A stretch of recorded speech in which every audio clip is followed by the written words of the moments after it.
அனைவருக்குமே வணக்கம். சற்று முன் கிடைத்திருக்கக்கூடிய ஒரு மிக மிக முக்கியமான செய்தி ஒன்று வெளியாகி உள்ளது. சற்று முன் தமிழகத்தில் போலீஸ் குவிப்பு, திமுகவின் ஆட்சி கலைப்பு, இது மாதிரி செய்திகள் வெளியே இருக்கு. இப்போ தமிழகத்தில் பார்த்தீங்கன்னா காலையிலிருந்தே போலீஸ் குவிக்கப்பட்ட சம்பவம் தான் பெரும் அதிர்ச்சியை அளிச்சிருந்தாலும், திமுகவுடைய தலைமையகத்துக்கு வந்த ஃபோன் காலால் இப்போ அதிரடியாக திமுகவுடைய ஆட்சிக்கு பார்த்தீங்கன்னா இன்னும் 48 மணி நேரத்தில் பார்த்தீங்கன்னா ஆட்சி கலைய போகுது அப்படின்ற மாதிரி தான் இப்போ பார்த்தீங்கன்னா மகளிர் ஆணையம் எடுத்துருக்கக்கூடிய அதிரடிய முடிவால் இப்போ திமுகவுடைய தலைமையகத்துக்கு ஒரு சவாலாக தான் இருக்க போது. இதனால் இப்போ ஞானசேகர் அவர்கள் குற்றவாளி கொடுத்த வாக்குமூலத்தால் திமுக சேர்ந்த அமைச்சர்களுக்கு இதில் சம்மந்தம் இருக்குது, அவங்க சொல்லி தான் அவர் செஞ்சுருக்காரு அப்படின்ற மாதிரி இப்போ தகுந்த வீடியோ வெளியேறக்கூடிய நிலையில் இப்போ மகளிர் ஆணையம் எடுத்த முடிவால் பார்த்தீங்கன்னா திமுகவுடைய ஆட்சி ஒழிய போகுது. அதனால் சட்ட ஒழுங்கை மீறி தான் திமுகவுடைய ஆட்சி அவங்களுடைய சொந்த விஷயத்துக்காக அனைத்தையுமே அவங்க பார்த்தீங்கன்னா கொள்ளை அடித்துட்டு இருக்காங்க அப்படின்ற மாதிரி இப்போ குற்றச்சாட்டுகள் வைத்திருக்கும் நிலையில் தான் மகளிர் ஆணையம் பார்த்தீங்கன்னா அதிரடியாக இன்னும் 24 மணி நேரத்தில் தமிழகத்தை ஆட்டி படிக்கக்கூடிய ஆட்சி எந்த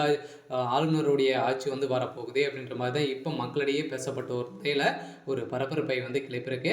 இதை பற்றி இந்த வீடியோவில் பார்க்கலாம். அதுக்கு முன்னாடி நம்ம சேனலுக்கு இப்போ தான் முதல் முறையாக வந்திருக்கீங்க அப்படின்னா மறக்காமல் நம்மளுடைய சேனலை சப்ஸ்கிரைப் பண்ணி சப்போர்ட் பண்ணுங்கள்.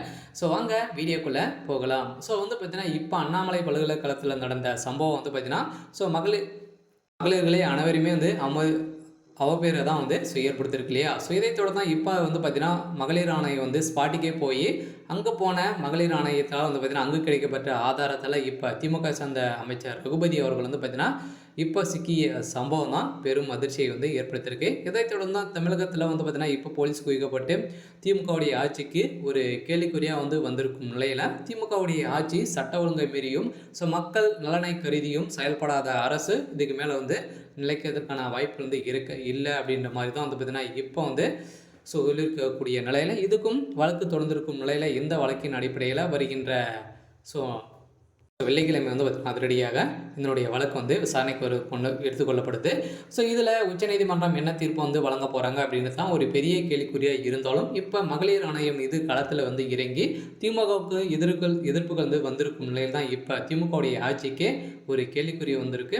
இதனால் திமுக சேர்ந்த நிர்வாகிகளும் முதல்வர் ஸ்டாலின் அவர்களும் பெரும் உடைந்து போய் தான் இருந்திருக்கும் நிலையில் பார்த்தீங்கன்னா முதல்வர் ஸ்டாலின் அவர்கள் என்ன செய்ய போகிறாரு அப்படின்றது தான் ஒரு பெரிய கேள்வி இருந்தாலும் இப்போ அமைச்சர் ரகுபதி அவர்கள் ரிசர்ச் செய்யப்படுறாரு. இது ஒரு செய்த தவறால் பார்த்தீங்கன்னா திமுகவுடைய அமைச்சர் பதவியிலிருந்து நீக்கப்படுறார் அப்படின்ற மாதிரி பார்த்தீங்கன்னா இப்போ திமுக சேர்ந்த தலைமை முடிவு செய்து வருவதாக ஒரு பரபரப்பான செய்தி வெளியாகி வந்திருக்கும் நிலையில் இப்போ திமுகவில் ஒரு மிகப்பெரிய சம்பவங்களாக தான் நடந்திருக்கு.